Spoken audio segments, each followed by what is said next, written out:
তেহরানে হামলা চালিয়ে হামাসের রাজনৈতিক প্রধান ইসমাইল হানিয়াকে হত্যা করেছে ইসরায়েলি বাহিনী।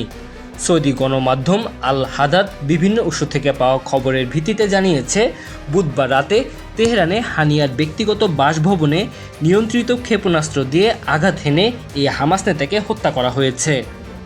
গণমাধ্যমটির প্রতিবেদনে বলা হয়েছে, স্থানীয় সময় রাত প্রায় 2টার দিকে ক্ষেপণাস্ত্রটি হানিয়া যে ভবনে ছিলেন সেখানে আঘাত হানে।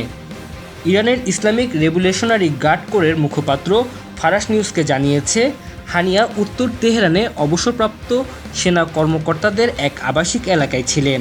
সেখানে আকাশ থেকে আসা একটি অস্ত্রের আঘাতে নিহত হয়েছেন। বুধবার টেলিগ্রামে এক বিবৃতিতে হামাস বলছে, মুজাহিদ ও আন্দোলনের প্রধান ইসমাইল হানিয়া তেহরানে তার সদর দপ্তরে একটি জায়ানবাদী হামলায় নিহত হয়েছেন। এর আগে তিনি ইরানের নতুন প্রেসিডেন্টের শপথ অনুষ্ঠানে যোগ দিয়েছিলেন। টেলিগ্রামের এক বিবৃতিতে হামাস আরও বলেছে, এই হত্যাকাণ্ড বিনা জবাবে থাকবে না। ইসরায়েল অবশ্যই হত্যার সমুচিত জবাব দেয়া হবে। এই বিষয়ে হোয়াইট হাউস জানিয়েছে, ইরানে হামাস রাজনৈতিক নেতা ইসমাইল হানিয়ার মৃত্যুর রিপোর্টগুলো তারা পর্যালোচনা করছে, তবে তারা এই বিষয়ে কোনো মন্তব্য করতে রাজি হয়নি।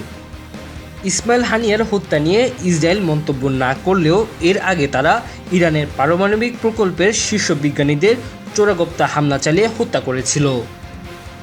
Tanzil Hasnat, MCTV, USA।